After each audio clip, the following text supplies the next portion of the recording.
আমার মন মাতানো দেশ, হায় রে আমার সোনা। আসসালামু আলাইকুম দর্শক বন্ধুরা, আশা করি সবাই ভালো আছেন। আপনারা দেখতেছেন কৃষিতে বাংলাদেশ 24 ইউটিউব চ্যানেল এবং এমডি নিশান আহমেদ ফেসবুক পেজ।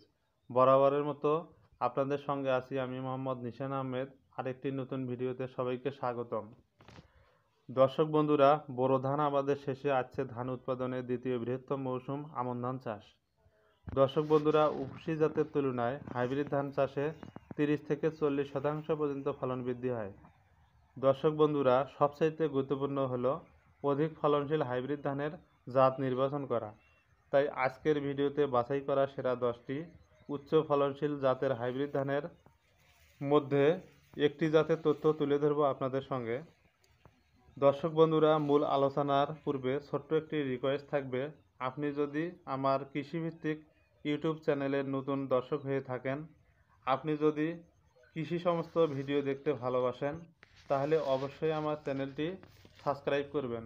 সাবস্ক্রাইব করে পাশে থাকা বেল আইকনটি অল করে রাখুন, এতে পরবর্তীতে নতুন নতুন আপডেট ও সকল ভিডিও নোটিফিকেশন সবার আগে পেয়ে যাবেন। আর যদি অলরেডি সাবস্ক্রাইব করে থাকেন তাহলে অসংখ্য ধন্যবাদ আপনাকে। সম্মানিত দর্শক বন্ধুরা, ভিডিওর মূল আলোচনা শুরু করা যাক।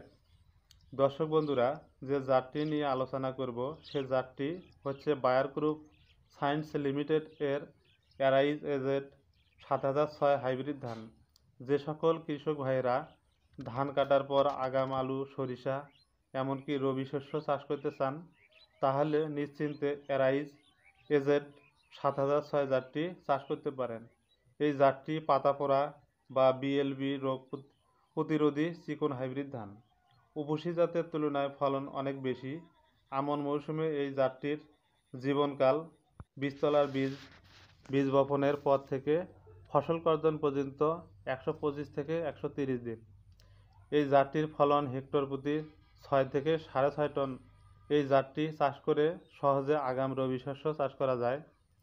এই জাতটির বিশেষ বৈশিষ্ট্য হচ্ছে ধানের চারা রোপণের 10 দিন পর আকস্মিক বন্যায় ডুবে গেলে 2 সপ্তাহ পর্যন্ত ফসলের কোনো ক্ষতি হয় না। এর ভাত খেতে সুস্বাদু, রান্না করার পর ভাতগুলো ঝরঝরা হয়। এই ধানটি বাতাসে সহজে হেলে পড়ে না। এই ধানের গড় উচ্চতা 115 থেকে 120 সেন্টিমিটার লম্বা হয়। ধানের ছড়াগুলো অনেক লম্বা হয়, ধানের সিটা কম হয়। ভালো পরিচর্যা পেলে প্রতি বিঘে বা 33% জমিতে 30 থেকে 35 মণ ধান পাওয়া যায়। দর্শক বন্ধুরা, এই ধানটির বৈশিষ্ট্য সম্পর্কে আমরা জানলাম। নিশ্চিন্তে এই জাতটি আপনি চাষ করতে পারেন। দর্শক বন্ধুরা, পরবর্তীতে কোনো নতুন উচ্চ ফলনশীল জাতের হাইব্রিড ধান নিয়ে আলোচনা করব। আজ এই পর্যন্ত রাখলাম। আল্লাহ হাফেজ।